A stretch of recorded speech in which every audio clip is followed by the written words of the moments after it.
Hello everyone, so this is the question from doubt section और ये question हमारे doubt में आया है जिसको हम लोगों को सॉल्व करके समझाना है। तो ये जो इतना बड़ा सा एक्सप्रेशन है वो दिया हुआ है कि 0 के बराबर है और ये बोल रहा है कि find the number of values of x की वो सारी वैल्यूज निकालिए या फिर नंबर ऑफ वैल्यूज निकालिए जो इस रिलेशन को सेटिस्फाइड करता है। तो हम लोगों को यहाँ पे क्या करना है कि हम लोगों को बताना है कि एक्स की कितनी वैल्यूज हैं जो इस रिलेशन को सेटिस्फाइड करती हैं। अब जब मेरे पास कोई इस तरीके का प्रॉब्लम है जहाँ पे हम लोगों को बताना हो कि एक्स की कितनी वैल्यू के लिए एक्सप्रेशन इसको सेटिस्फाइड करता है, तो सबसे बेसिक थिंग की अगर हम लोग बात करें तो अगर हमारे पास कोई 1 डिग्री इक्वेशन है तो एक्स की 1 वैल्यू के लिए वो सेटिस्फाइड करता है, एक वैल्यू। अगर हमारे पास कोई 2 डिग्री इक्वेशन है तो वो इक्वेशन एक्स की 2 वैल्यू के लिए उसको सेटिस्फाइड करते हैं, 2 वैल्यूज। अगर हमारे पास कोई 3 डिग्री इक्वेशन है तो वह एक्स की 3 वैल्यू के लिए उसको सेटिस्फाइड करता है। और उसी तरीके से मान लो अगर हमारे पास इक्वेशन की 100 डिग्री है, अगर हमारे पास 100 डिग्री इक्वेशन है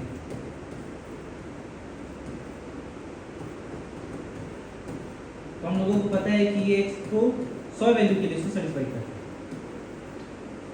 क्लियर है? बहुत बेसिक बात है। तो उसी तरीके से हम लोगों को यहाँ पे देखना है सबसे पहले कि इस पूरे एक्सप्रेशन की डिग्री कितनी है। तो उससे हम लोगों को आइडिया हो जाएगा कि अगर इस इक्वेशन की डिग्री ये है, मान लो फॉर एग्जांपल n है, 5 है, 7 है, 8 है, 9 है, तो जो उसकी डिग्री होगी उसी तरीके से हम लोग सिंपली बोल सकते हैं कि ये उतनी नंबर ऑफ वैल्यूज के लिए x को सेटिस्फाइड करेगा। अगर मैं इस एक्सप्रेशन को देखूं तो हमारा जो सबसे पहला टारगेट होगा वो क्या होगा, नंबर ऑफ डिग्री निकालना कि इस एक्सप्रेशन की डिग्री कितनी है। तो जो हमारा सबसे पहला टारगेट क्या होगा, सबसे पहला टारगेट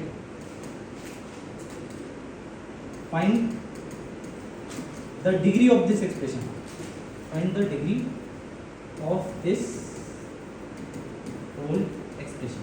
ठीक है भाई।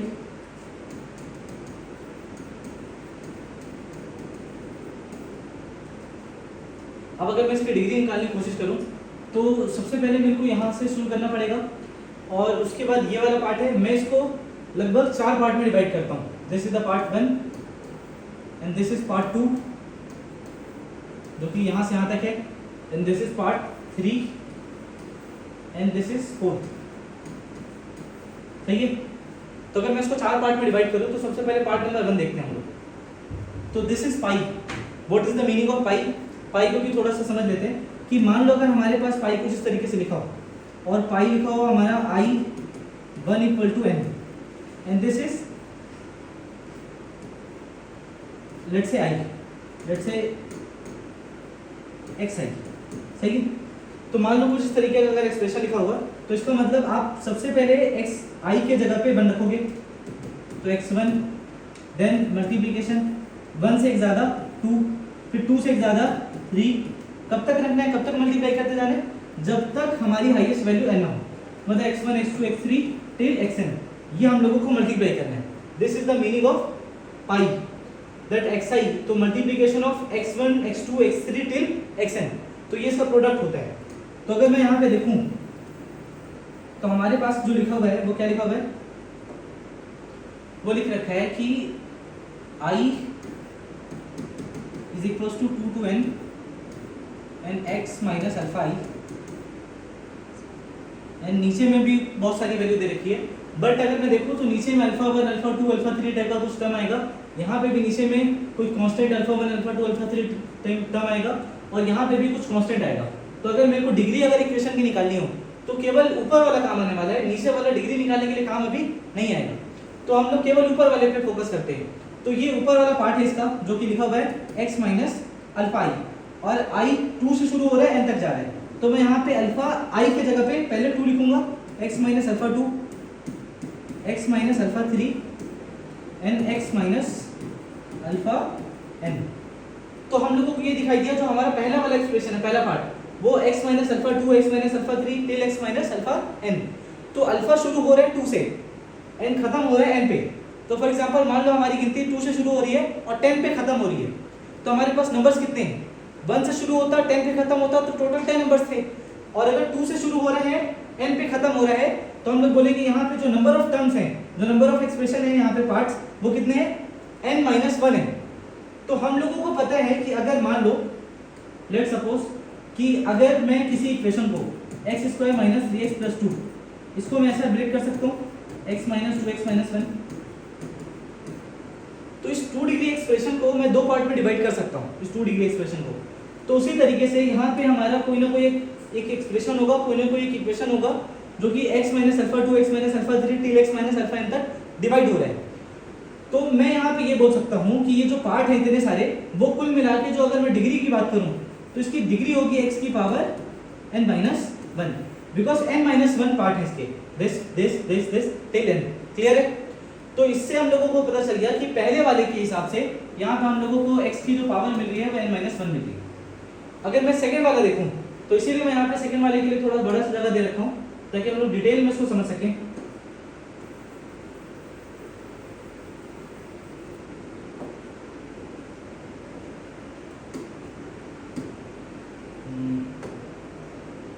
अगर ये सेकंड वाला देखा जाए तो ये लिखा हुआ है from j to n minus 1। तो हमारा जो समीशन है वो j से शुरू 2 से शुरू हो रहा है n माइनस 1 तक जा रहा है। तो यहाँ पे जो एक्सप्रेशन लिखा हुआ है वो ऐसा लिखा हुआ है pi i is equal to 1 to j minus 1 x minus alpha i। What is the meaning of this? इसका मतलब ये है कि i 1 से शुरू हो रहा है और j माइनस 1 तक चलेगा। तो j कहाँ से डिसाइड करेंगे हम लोग? j यहाँ से डिसाइड करेंगे। j शुरू हो रहा है 2 से और खत्म कहाँ हो रहा है n माइनस 1 तक खत्म हो रहा है। और what is the meaning of sigma? Sigma क्या होता है? ये समेशन जो है वो ऐड करता है, नंबर्स को ऐड करने का काम करता है। तो यहाँ पे जो हम लोग देखें पहला पार्ट और उसके बाद ये जो उसका दूसरा पार्ट है वो शुरू हो रहा है pi i equal to j plus 1 to n x minus alpha i। अब यहाँ ध्यान से देखना आप लोग कि यहाँ पे हम लोग देख रहे हैं कि i जो है ना वो 1 से शुरू होकर j माइनस 1 तक खत्म हो रहा है। तो ठीक है, पहला तो 1 लिख लूंगा, लेकिन उसके बाद मेरे को रुकना कहाँ था कि उस पर डिसाइड करना है। जैसे मान लो मैं यहाँ पे लिखा हूँ pi i is equal to 1 to n x minus alpha i। So इसका मतलब ये है कि आप सबसे पहले i की जगह 1 रखोगे 1, फिर उसके बाद 2 रखोगे, फिर 3 रखोगे, कहाँ तक? n तक रखोगे।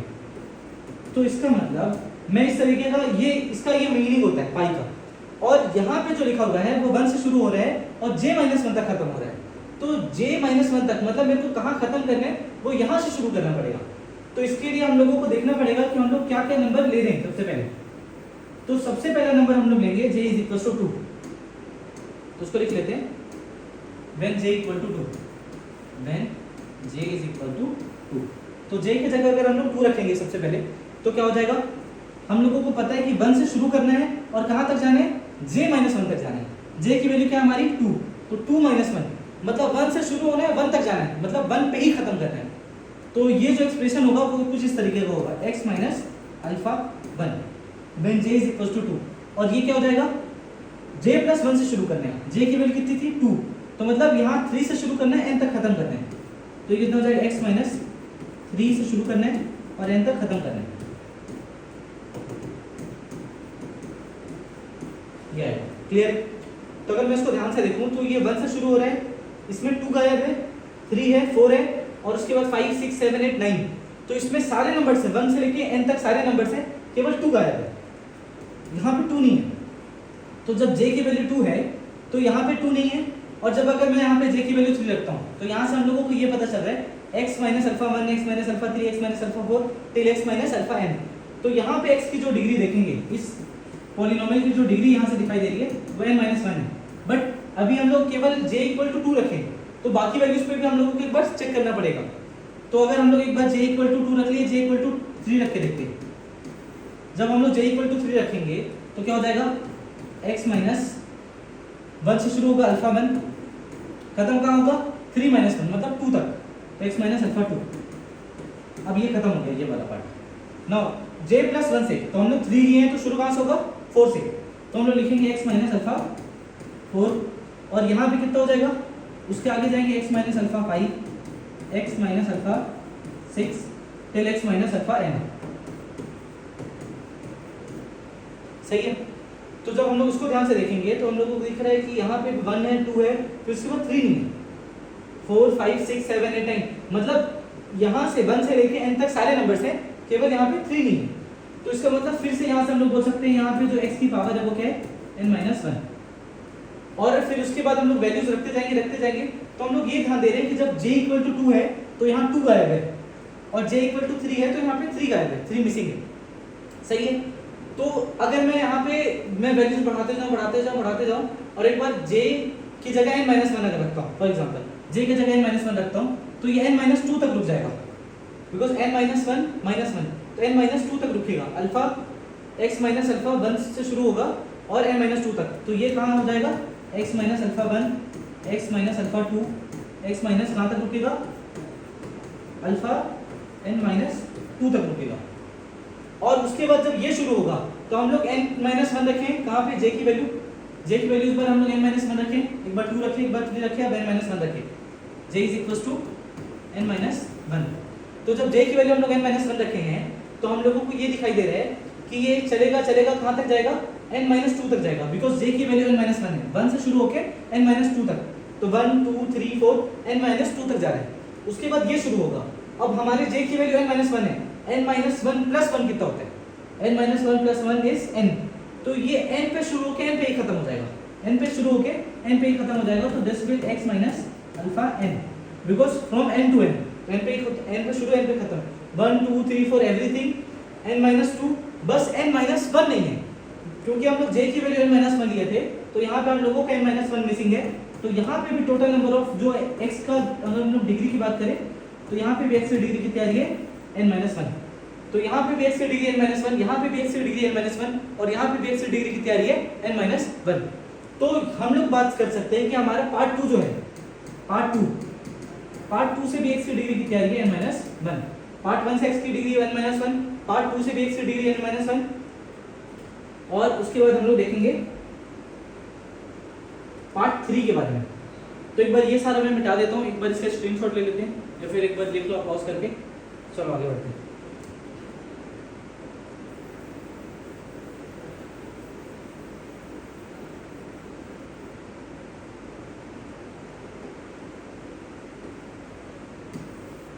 हाँ, दिस इज पार्ट 3। तो पार्ट 3 हमारा क्या बोल रहा है, 1 से लेके n-1 तक जा रहा है, pi I equal to 1 to n-1 x minus alpha I। So this is starting from 1 and going till n-1, तो 1 से शुरू हो रहा है n-1 तक जा रहा है। तो ये तो बहुत ज़्यादा क्लियर है कि 1 से शुरू हो रहा है x minus alpha 1, x minus alpha 2, और कहाँ तक जा रहे हैं, x माइनस अल्फा n-1 तक जा रहे हैं। तो टोटल जो हमारे पार्ट्स है x minus alpha 1, x minus alpha 2 till x minus alpha n-1, तो जो यहाँ से हम लोगों को x की पावर मिल रही है, तो यहाँ से हम लोगों को जो डिग्री मिली वो क्या मिली, x की पावर n-1। तो यहाँ से भी डिग्री n-1 मिल रही है, यहाँ से भी n-1, यहाँ से भी n-1, और अगर मैं यहाँ की बात करूँ तो इसमें हम लोगों को डिग्री कितनी मिल रही है, 3, इस पार्ट 4 की बात करूँ तो। अब यहाँ पे अगर हम लोग ओवरऑल वैल्यू को देखें तो ये n-1 है, ये भी n-1 है, ये भी n-1 है, और n की जो वैल्यू है वो ग्रेटर देन इक्वल टू 5 है। तो अगर n की वैल्यू मैं 5 रखता हूँ तो ये किसके बराबर हो जाएगा, 4 के बराबर। तो ओवरऑल जो वैल्यू है, अगर हम लोग मिनिमम वैल्यू भी माने हैं कि अगर वैल्यू 5 ले रहे हैं तो यहाँ से भी डिग्री 4, यहाँ से भी डिग्री 4, यहाँ से भी डिग्री 4, और अगर ये 3 है, सुनना अच्छे से, मान लो कि मैं ऐसा लिखता हूँ x की power 4 plus bx cube plus cx square plus dx, तो जितने भी छोटे डिग्री वाले हों वो कितने भी ऐड हो जाएं, बट इसी को हम लोग क्या बोलेंगे, एक्सप्रेशन की डिग्री। अगर यहाँ पे जो सबसे हाईएस्ट डिग्री होती है उसी को हम लोग एक्सप्रेशन की डिग्री बोलते हैं। तो अगर यहाँ पे 4 है तो ओवरऑल एक्सप्रेशन की डिग्री कितनी हो जाएगी, 4। अगर यहाँ पे 5 है तो हाईएस्ट पावर अगर 5 है तो ओवरऑल एक्सप्रेशन की डिग्री कितनी हो जाएगी, 5। इसीलिए हम लोग एक बार चेक कर लेते हैं हाईएस्ट पावर कितनी है। यहाँ पे अल्फा की पावर x की पावर n-1, यहाँ पे भी x की पावर n-1, यहाँ पे भी x की पावर n-1। तो अगर मैं देखूं तो मेरे को यहाँ पे ओवरऑल जो एक्सप्रेशन है उस एक्सप्रेशन से डिग्री की अगर बात करें तो डिग्री मिल रहा है n-1। तो अगर हम लोग ध्यान से देखें तो ये जो पूरा एक्सप्रेशन है उस एक्सप्रेशन के बिहाफ पे, तो एक्सप्रेशन की जो डिग्री है, डिग्री ऑफ एक्सप्रेशन कितनी है, x की पावर n-1, तो डिग्री कितनी हो गई हमारी, n-1। तो जैसे हम लोगों को पता है कि किसी भी पॉलिनोमियल में अगर डिग्री 1 है तो उसके जो x की वैल्यू होगी वो 1 होगी, अगर डिग्री 2 है तो x की 2 वैल्यूज को सेटिस्फाइड करेगी, अगर डिग्री 3 है तो इक्वेशन को x की 3 वैल्यू सेटिस्फाइड करेगी। तो अगर हम लोगों को यहाँ पे दिख रहा है डिग्री n-1 है तो उस पूरे एक्सप्रेशन को, वो पूरी एक्सप्रेशन जो है वो n-1 वैल्यू पे सेटिस्फाइड होगी। तो यहाँ से हम लोग बोल सकते हैं कि x की n-1 वैल्यूज एक उस रिलेशन को, ठीक है, उस इक्वेशन को सेटिस्फाई करेगी।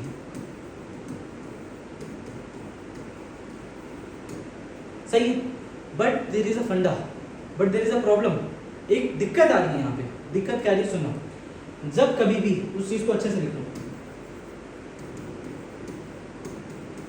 जब कभी भी देखो उस हिसाब से उस लॉजिक से बात करें। लॉजिक क्या है हमारा, अगर डिग्री 1 है किसी पॉलिनोमियल की या फिर इक्वेशन की तो x की एक वैल्यू सेटिस्फाइड करती है, दो वैल्यू, अगर डिग्री 2 है तो दो वैल्यू सेटिस्फाइड करती है, अगर डिग्री 100 है तो x की 100 वैल्यूज उस इक्वेशन को सेटिस्फाइड करेगी। लेकिन अगर यहाँ पे कुछ इस तरीके का सिनेरियो हो कि जब कभी भी हमारे पास न्यूमरेटर्स में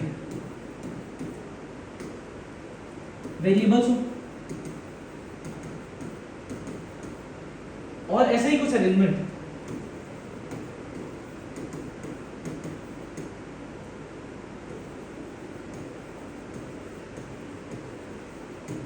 कांस्टेंट के पैटर्न में न्यूमरेटर में हो, कांस्टेंट के पैटर्न में डिनोमिनेटर में हो,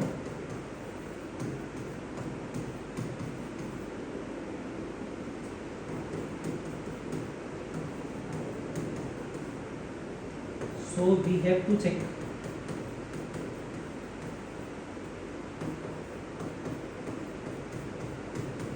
the number of roots। तो मतलब अगर मान लो हमारे पास एक्सप्रेशन में जिस तरीके से यहाँ पे लिखा हुआ है, अगर हम लोग ऊपर की बात करें न्यूमरेटर में कई सारे वेरिएबल है, नीचे में जो हमारा अरेंजमेंट है वो कांस्टेंट नंबर्स का अरेंजमेंट है, अल्फा 1 अल्फा 2 अल्फा 3 कुछ इस तरीके का। और अगर कुछ इस तरीके का अरेंजमेंट हो तो जो पॉलिनोमियल है, तो पॉलिनोमियल को हम लोगों को एक बार चेक करना पड़ता है कि जो इसकी डिग्री है, कि मान लो अगर डिग्री 7 आ रही है तो जो 7 डिग्री आ रही है तो जो नंबर ऑफ रूट्स हैं या number of values of x हैं वो 7 है या 7 से ज़्यादा है। ऐसा इसलिए चेक करना पड़ता है क्योंकि बिकॉज ऑफ द अरेंजमेंट, जो अरेंजमेंट इस तरीके का बनता है, अगर हमारे पास निकाली हुई डिग्री, जैसे यहाँ पर हम लोग डिग्री निकाले, डिग्री कितनी आई n-1, हमारे पास डिग्री कितनी आई, ध्यान से देखना, हमारे पास ये सब मेहनत करके जो डिग्री आई है वो क्या है n-1। तो हम लोगों को चेक करना पड़ेगा कि ये जो पूरा एक्सप्रेशन है उसमें x की कितनी वैल्यूज को सेटिस्फाइड कर रही है। अगर n-1 वैल्यू सेटिस्फाइड करेगी तो फिर हमारे पास n-1 ही हमारा आंसर हो जाएगा। लेकिन अगर n-1 से ज्यादा वैल्यू सेटिस्फाइड करती है, मान लो वैल्यूज है जो n-1 से ज्यादा होती है, तो इसका मतलब क्या होता है, अगर कोई पॉलिनोमियल है, अगर वो 3 डिग्री का है, 3 डिग्री का पॉलिनोमियल है और उसको 4 वैल्यू सेटिस्फाइड करती है, अगर कोई इक्वेशन है जो 3 डिग्री का है और उसको 4 वैल्यू सेटिस्फाइड करती है, इसका मतलब वो पॉलिनोमियल या फिर वो पॉलिनोमियल नहीं है, इसका मतलब वो एक आइडेंटिटी है और उसको x की सारी वैल्यू सेटिस्फाइड करेगी। अगर कोई 3 डिग्री का पॉलिनोमियल या इक्वेशन है और उसको 4 वैल्यू सेटिस्फाइड करती है, इसका ये सीधा सा मतलब है कि वो पॉलिनोमियल नहीं है, वो एक आइडेंटिटी है और उसको x की सारी वैल्यू सेटिस्फाइड करेगी। तो अगर x की सारी वैल्यू सेटिस्फाइड करेगी तो हम लोग ये बोल सकते हैं कि वहां पे जो आंसर आएगा वो इनफाइनाइट आंसर आएगा क्योंकि x की सारी वैल्यूज को सेटिस्फाइड करेगी। तो हमारे पास यहाँ 2 केस बनता है, या तो n-1 वैल्यूज को सेटिस्फाइड करे उस एक्सप्रेशन को तो फिर कोई दिक्कत बात नहीं है, और अगर n-1 से ज्यादा वैल्यूज को सेटिस्फाइड करेगी तो हम लोग बोलेंगे कि यहाँ जो एक्सप्रेशन है उस एक्सप्रेशन के पास जो number of values of x है वो इन्फिनिटी है, बिकॉज मोर देन, ठीक है, डिग्री से ज्यादा अगर वैल्यू उसको सेटिस्फाइड करने लगे किसी पॉलिनोमियल को तो वो पॉलिनोमियल ना होकर वो एक आइडेंटिटी की तरह बिहेव करता है। अगर वो आइडेंटिटी की तरह बिहेव कर रहा है, इसका सीधा सा मतलब है कि उसको x की सारी वैल्यू सेटिस्फाइड करेगी। अगर x की सारी वैल्यू सेटिस्फाइड करती है तो फिर वो एक तरीके से उसका, अगर हम लोग x की वैल्यू की बात करें तो वो इन्फिनिटी को चला जाएगा। तो we have to check, now we have to check कि इसको x की कितनी वैल्यू सेटिस्फाइड करती है। तो हम लोगों को शुरू से पूरा केस लेना पड़ेगा। तो अगर एक बार इसको पूरा मिटा देते हैं ताकि हम लोग एक बार चेक कर सके, तो एक बार क्लियर करना पड़ेगा इस चीज को।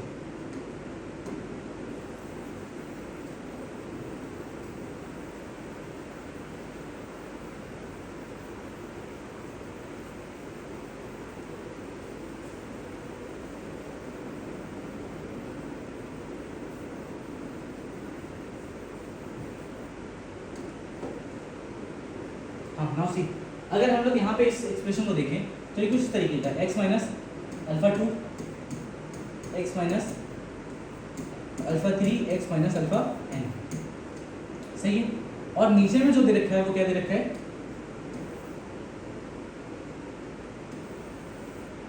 नीचे में दे रखा है alpha 1 minus alpha 2, alpha 1 minus alpha 3, alpha 1 minus alpha n, सही है। और ये जो एक्सप्रेशन है पूरा वो क्या है, अल्फा 1 का क्यूब लिख रखा है। तो कुछ इस तरीके का है। और सेकंड वाले पार्ट को अगर हम लोग देखें तो सेकंड वाला पार्ट कई हिस्सों में डिवाइडेड है। जैसे j इक्वल टू 2 अगर शुरू हो रहा है तो वो ऐसा है x minus j equal to 2 पे ये शुरू हो रहा है 1 से लेके 1 तक ही शुरू हो, तो x माइनस अल्फा 1, और उसके बाद ये चलेगा कहाँ से 2 प्लस 1 3 से, तो x minus alpha 3, x minus alpha 4 till x minus alpha n, x minus alpha n and divided by this alpha j कितना है हमारा 2 है, तो हम लोग यहाँ से बोल सकते हैं अल्फा 2 माइनस अल्फा 1, और कहाँ तक जाना है j माइनस 1 तक, मतलब 1 तक ही जाना है। अल्फा 2 माइनस अल्फा 1 ये हो गया, और ये हो जाएगा अल्फा 3, यहाँ पे अल्फा 3 आएगा और j की वैल्यू यहाँ 2 फिक्स है, तो हम लोग बोल सकते हैं अल्फा 2 माइनस अल्फा 3। एक बार नीचे वाला एक्सप्रेशन अगर हम ध्यान से देखेंगे, ये नीचे वाला एक्सप्रेशन, तो j की वैल्यू हमारी 2 है, तो i 2 प्लस 1 i 3 से शुरू होगा, तो यहाँ पे 3 लिखना पड़ेगा, j ऑलरेडी फिक्स है जो कि 2 है, तो 2 माइनस 3, फिर 2, ये तो j फिक्स है तो 2 minus 4, 2 minus 5 till 2 minus n, तो alpha 2 minus 4 till alpha 2 minus alpha n, ये आ गया। तो अभी हम लोगों को दिख रहा है कि यहाँ पे क्या लिखा हुआ है x alpha x minus alpha 2, x minus alpha 3, x minus alpha n, तो ये सारा एक्सप्रेशन दे रखा है। तो alpha 2 alpha 1 alpha 2 alpha 3 alpha 4, यहाँ पे जैसे अल्फा 1 है, फिर alpha 2 alpha 3 alpha 4 alpha n, तो मतलब हमारे पास जो पुट करने के लिए वैल्यूज हैं x में वो क्या क्या है, alpha 1 alpha 2 alpha 3 alpha 4 alpha n, तो हमारे पास वैल्यूज क्या क्या है, alpha 1 alpha 2 alpha 3 till alpha n। तो एक बार अल्फा 1 पुट करके चेक करते हैं, देखिए यहाँ से शुरू करते हैं, थर्ड टर्म तक जाएंगे, पूरा कंप्लीट करेंगे। तो let x is equal to alpha 1, अगर x की वैल्यू अल्फा 1 है तो alpha 1 minus alpha 2 alpha 1 minus alpha 3 alpha 1 minus alpha n, तो जो ऊपर वाली वैल्यू है वही सेम नीचे वाली वैल्यू हो जाएगी। If I put x as alpha 1, तो जो ऊपर वाली वैल्यू है वही सेम नीचे वाली वैल्यू होगी, तो ये दोनों कट हो जाएंगे, ये दोनों क्या हो जाएगा, कट जाएगा। अगर ये दोनों कट जाएगा तो हमारे पास ये वैल्यू क्या हो जाएगी, होल एक्सप्रेशन इज 1। अगर ये पूरा एक्सप्रेशन 1 हो गया सो आई विल गेट अल्फा 1 का होल क्यूब। और अगर मान लो फिर यहाँ पे x की जगह अल्फा 1 रखूं तो अल्फा 1 माइनस अल्फा 1, तो this whole expression completely become 0 because 0 upon anything is 0, तो ये पूरा का पूरा 0 हो जाएगा। और दिस इज अल्फा j का क्यूब, और अल्फा j की वैल्यू क्या थी हमारी यहाँ पे 2, तो हम लोग बोल सकते हैं ये जो पूरा एक्सप्रेशन है वो कितना हो गया, अल्फा 2 का क्यूब, ठीक है, कितना हो जाएगा, अल्फा 2 का क्यूब। अब हम लोगों के पास और भी बहुत सारे टर्म, जैसे मान लो हम लोग यहाँ पे x की जगह अल्फा 1 रखे तो ये पूरी एक्सप्रेशन आई, देन अल्फा 2 रखेंगे तो फिर हमारे पास एक्सप्रेशन आएगा। और अगर एक बार हम लोग इसको लिख लेते हैं तो ये कितना गया हमारे पास, ये 0 इंटू दिस, तो ये तो पूरा कंप्लीटली 0 हो गया, प्लस क्या दे रखा है x माइनस अल्फा i, और ये थर्ड वाला पार्ट देख लेते हैं हमारा क्या दे रखा है, pi is equal to i equal to 1 to n minus 1 and x minus alpha i upon pi i equal to 1 to n minus 1 and this is alpha n minus alpha 1 and this multiplied by alpha n cube, सही है, minus x alpha 1 का cube, सही है। देखो अब मैं x की जगह अल्फा 1 रखता हूँ, अगर तो x की जगह अल्फा 1 रखूंगा तो ये जो पूरा एक्सप्रेशन है, इस एक्सप्रेशन को अगर मैं ओपन करूँ तो इसको मिटाना ही पड़ेगा क्योंकि जगह नहीं हमारे पास।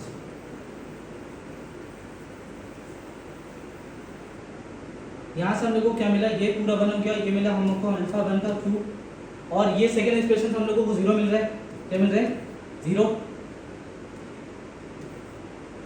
अब अगर हम लोग यहाँ पे ध्यान दें, कहाँ से, क्योंकि ये पूरा एक्सप्रेशन 0 ही मिलेगा because it will start from 1, तो अगर मैं j की वैल्यू 3 रखूंगा तो भी 1 से शुरू ही होगा, तो ये पूरा 0 हो जाएगा। फिर अगर मैं j की वैल्यू 4 रखूंगा तो भी ये 0 हो जाएगा, j की वैल्यू 5 रखूंगा तो भी स्टार्ट तो 1 ही होना है। अगर x की जगह अल्फा 1 रखूंगा तो अल्फा 1 माइनस अल्फा 1 0 हो जाएगा, तो कंप्लीटली ये पूरी वैल्यू 0 होने वाली है।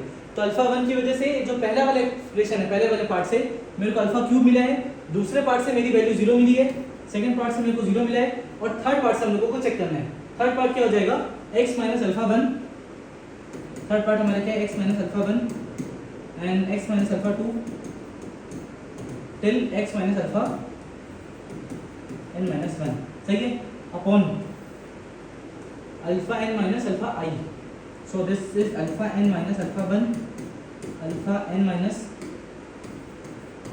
Alpha 2 till alpha n minus alpha n minus 1, सही है। देखो अब यहाँ पे अगर x की जगह अल्फा 1 रखता हूँ तो अल्फा 1 माइनस अल्फा 1 ये पूरा जीरो हो जाएगा, बिकॉज दिस इज जीरो, तो ये कंप्लीटली जीरो होने वाले, तो मेरे को यहाँ से भी जीरो मिला, और zero into alpha n cube, तो ये भी जीरो हो गया पूरा।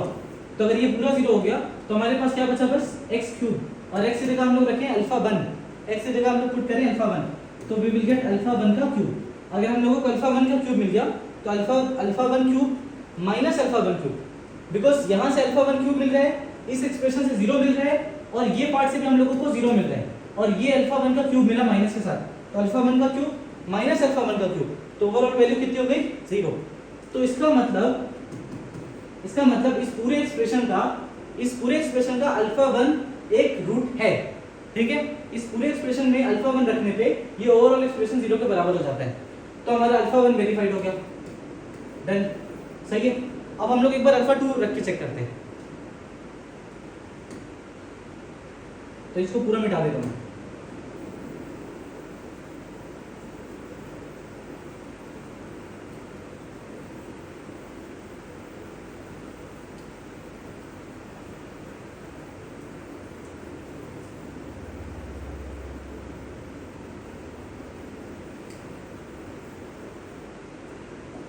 Alpha 1 is one of the root, ठीक है, तो हम लोग यहाँ से बोल सकते हैं अल्फा 1 इज ओके।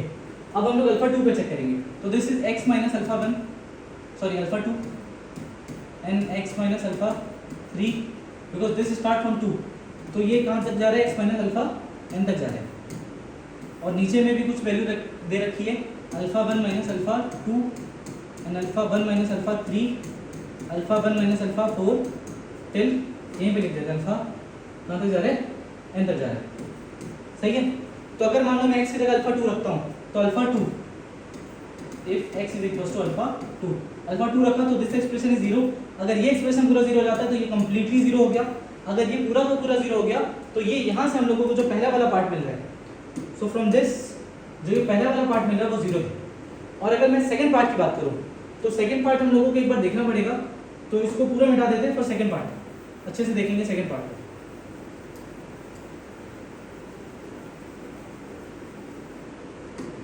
तो सेकंड पार्ट में हम लोग j इक्वल टू 2 से शुरू करेंगे, तो ये क्या हो जाएगा x माइनस अल्फा 1 और ये 1 तक ही जाएगा, ये हो जाएगा x minus alpha 3, x minus alpha 4, x minus alpha n upon, and this is j from i equal to 1 to j minus 1, तो j की वैल्यू हमारी 2 है, अल्फा 2 माइनस अल्फा 1, और यहाँ से हो जाएगा हमारा अल्फा j की वैल्यू 2 है, अल्फा 2 माइनस अल्फा 3 और अल्फा 2 माइनस अल्फा n, ऐसा। तो अगर मान लो ये हमारा क्या कब है, j इक्वल टू 2, फिर उसके बाद प्लस जब j इक्वल टू 3 होगा, जब j इक्वल टू 3 हो जाएगा तो ये हो जाएगा x minus alpha 1 and x minus alpha 2, और j की वैल्यू अगर 3 है, अगर j की वैल्यू 3 है तो हम लोगों को ये पता है कि j की वैल्यू 3 है तो 3 वाला टर्म गायब हो जाएगा, मैं j इक्वल टू 2 तो 2 वाला टर्म गायब है, और जब j इक्वल टू 3 होगी तो 3 वाला टर्म गायब हो जाएगा, ऐसा चलते जाएगा, ठीक है, कहाँ तक, अल्फा n तक। और नीचे में क्या मिलेगा, नीचे में हम लोगों को मिलेगा j इक्वल टू 3 पे लाइक 1 से शुरू होगा और 2 पे खत्म होगा, तो j की वैल्यू 3 है तो 3 माइनस पहले 1 फिर 3 माइनस 2 पे खत्म, फिर this will start from like 4 से शुरू होगा, तो ये हो जाएगा अल्फा 3 माइनस अल्फा 4 और ऐसा जा रहा है, सही है। तो अगर मैं इसको ध्यान दूँ तो ये कुछ तरीके का है कि जब j की वैल्यू 2 है तो 2 गायब है, j की वैल्यू 3 है तो 3 गायब है, और अगर मान लो फॉर एग्जांपल मैं अल्फा की जगह 2 रखता हूँ, तो जब अल्फा की जगह 2 रखूंगा तो ये वैल्यू जो होगी ये वैल्यू जीरो नहीं होगी, बट ये वैल्यू जीरो हो जाएगी, और जब अल्फा की जगह 3 रखूंगा तो ये वाली वैल्यू जीरो नहीं होगी, ये वाली हो जाएगी, और बाकी सारी भी जीरो हो जाएगी क्योंकि अल्फा 3 सब जगह होगा। और अब एक बार लिख लेते हैं इसको, अगर मान लो मैं x की जगह पे अल्फा 1 रखता हूँ तो जीरो है ही, अगर x की जगह पे अल्फा 2 रखता हूँ तो ये जीरो नहीं होगा, बट ये जीरो हो जाएगा, एक जीरो, बाकी सारे भी जीरो हो जाएंगे क्योंकि अल्फा 2 केवल यहाँ मिसिंग है, when j equal to 2, alpha 2 कहाँ मिसिंग है, जब j की वैल्यू 2 है, alpha 2 is available always, but missing कहाँ है, व्हेन j इक्वल टू 2, बस यहाँ मिसिंग है। फिर अगर मैं अल्फा 3 की बात करूँ तो ये भी ऑलवेज अवेलेबल है, बट मिसिंग कहाँ है, एक जगह मिसिंग है जब j की वैल्यू कितनी है 3 है। आ रहा है समझ में? तो बाकी सब जगह अवेलेबल है। तो अगर मैं देखूँ ध्यान से इसको, अगर इस चीज़ को थोड़ा ध्यान से देखा जाए, इस चीज़ को अगर थोड़ा बारीकी से देखा जाए,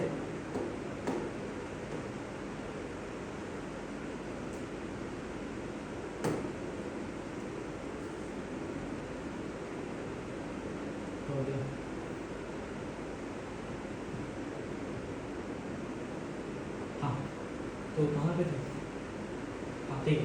तो देखो अगर इस चीज़ को थोड़ा सा ध्यान से देखा जाए तो मेरे को ये पता चल रहा है कि अगर मान लो मैं अल्फा 2 की वैल्यू रखता हूँ, अल्फा 2, तो अल्फा 2 रखने पे मेरा ये एक्सप्रेशन 0 हो रहा है, बाकी सारे 0 हो रहे हैं, बट ये बच रहा है।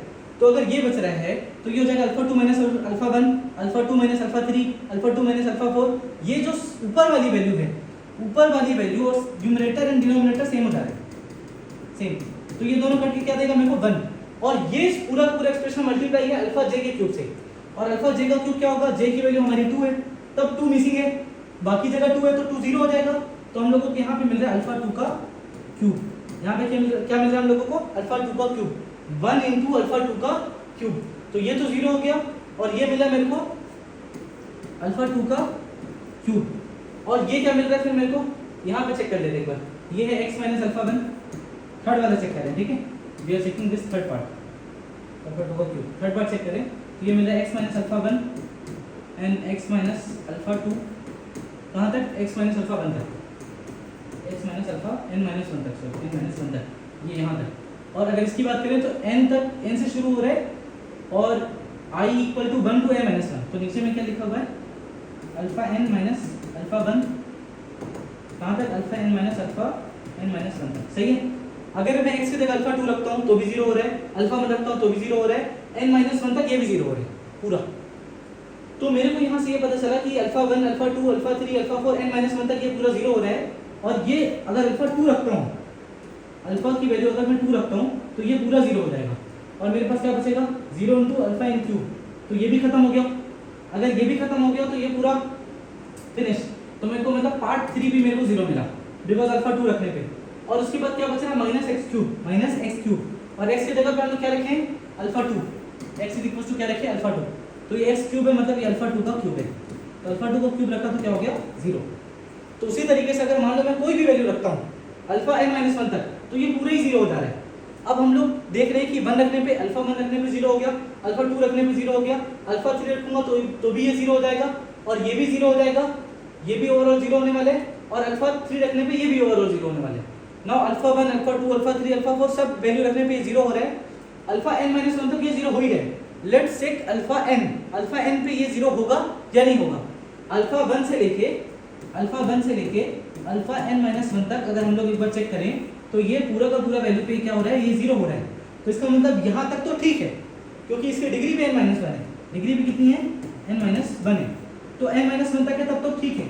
लेकिन अगर अल्फा n पे भी अगर ये 0 हो गया तो यहाँ पे ये दूसरा केस हो जाएगा। और व्हाट इज द दूसरा केस, दूसरा केस हमारा क्या है, दूसरा केस हमारा ये है कि अगर जो n माइनस 1 हमारा डिग्री है उससे ज्यादा वैल्यू आ जाए तो हमारे पास हम लोग बोलेंगे कि इसकी x की इनफाइनाइट वैल्यूज है, x की इनफाइनाइट वैल्यूज है, इनफाइनाइट वैल्यूज। तो लेट्स चेक,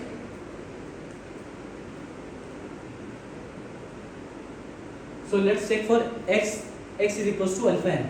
तो उसके लिए चेक करते हैं एक बार।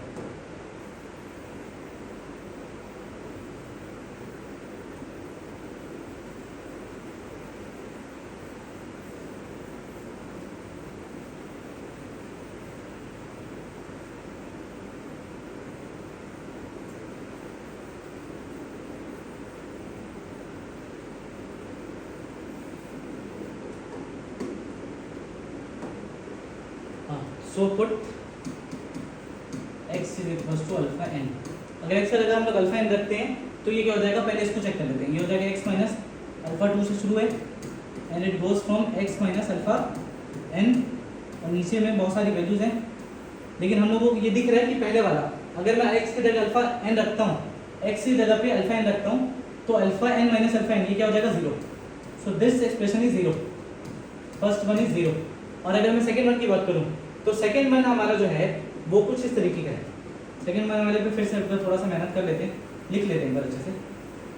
तो सेकंड वन हम लोगों को ऐसा मिलेगा, देखो सेकंड वन हम लोगों को ऐसा मिलेगा कि ये 1 से शुरू हो रहा है, x माइनस अल्फा 1, इनमें से होगा x minus alpha 2, x minus alpha 3, x minus alpha 4, till x minus alpha कहाँ तक जाएगा, n तक जाएगा, x minus alpha n upon में देयर इज आल्सो कचरा बहुत सारा, ठीक है। तो अगर मान लो मैं x की जगह पे अल्फा n रखता हूँ तो alpha n minus alpha n तो ये 0 हो जाएगा। तो अगर ये पूरा एक्सप्रेशन भी 0 हो जाएगा अल्फा n रखने पे, तो अल्फा n पे ये एक्सप्रेशन 0 हो रहा है और ये एक्सप्रेशन भी 0 हो रहा है, ये तो पूरा ही 0 हो गया, देखिए ये पूरा 0 हो गया और ये भी पूरा 0 हो गया अल्फा n रखने पे। फिर उसके बाद हम लोगों को चेक करना पड़ेगा इसकी वैल्यू। तो अगर मैं इसको देखूँ तो ये कहाँ शुरू हो रहा है, x minus alpha 1, x minus alpha 1, x minus alpha 2, कहाँ तक जा रहा है, x minus alpha n minus 1 तक जा रहा है। और नीचे में क्या है, alpha n minus alpha 1 till alpha n minus alpha n minus 1, सही है ये। और अगर मान लो मैं अल्फा n रखता हूँ, क्या रखता हूँ, अल्फा n रखता हूँ x की जगह पे, तो अगर x की जगह अल्फा n रखता हूँ तो ये हो जाएगा alpha n minus alpha 1, alpha n minus alpha 2, alpha n minus alpha 3। तो ये ऊपर वाला एक्सप्रेशन और नीचे वाला एक्सप्रेशन सेम हो जाएगा। अगर ऊपर वाला और नीचे वाला एक्सप्रेशन सेम हो जाएगा तो कुछ ऐसा सीन बनेगा कि ये जो पूरी वैल्यू है, ये पूरी वैल्यू कंप्लीटली क्या हो जाएगी, 1। अगर ये वाली वैल्यू 1 हो गई तो 1 इंटू अल्फा एन क्यूब, तो ये हो जाएगा अल्फा एन क्यूब। अगर ये अल्फा एन क्यूब हो गया और x की जगह अल्फा, और ये हमारे पास लास्ट पार्ट ये बचा, और अगर x की जगह अल्फा एन है तो ये भी अल्फा एन क्यूब है, तो alpha n cube minus alpha n cube, इसकी वैल्यू कितनी हो जाएगी, 0। इसका मतलब ये जो पूरा एक्सप्रेशन है वो अल्फा 1 को सेटिस्फाइड तो करता ही है, अल्फा 2 को सेटिस्फाइड करता ही है, अल्फा n माइनस 1 को भी सेटिस्फाइड करता है, साथ में अल्फा n को भी सेटिस्फाइड करता है। तो इस पूरे इक्वेशन की अगर डिग्री की बात करें तो इस पूरे इक्वेशन की डिग्री है n माइनस 1, डिग्री कितनी है, n माइनस 1। और ये सेटिस्फाइड कितनी वैल्यू पे हो रहा है, n वैल्यूज पे हो रहा है, n वैल्यूज। तो यहाँ से हम लोग बोल सकते हैं कि अगर मान लो कोई एक्सप्रेशन, कोई पॉलिनोमियल जिसकी डिग्री n हो और वो n प्लस 1 वैल्यू पे सेटिस्फाइड हो रहा हो, इसका मतलब वो पॉलिनोमियल नहीं है, वो एक आइडेंटिटी है, वो इक्वेशन नहीं, वो एक आइडेंटिटी है। अगर वो एक आइडेंटिटी है तो वो x की सारी वैल्यूज को सेटिस्फाइड करेगा। तो यहाँ पे अगर मैं बात करूँ कि कितने वैल्यूज पे find the number of values of x satisfying, तो x की कितनी वैल्यू सेटिस्फाइड करेगा ये रिलेशन, इनफाइनाइट वैल्यूज पे, इनफाइनाइट। तो हमारा आंसर कितना हो गया, इनफाइनाइट वैल्यूज, इनफाइनाइट वैल्यूज। और भी जितने भी डाउट्स हैं, जो आपको जितने भी डाउट्स आ रहे हैं related to this problem, this kind of problem, वो आप टेलीग्राम चैनल पर डालते हैं।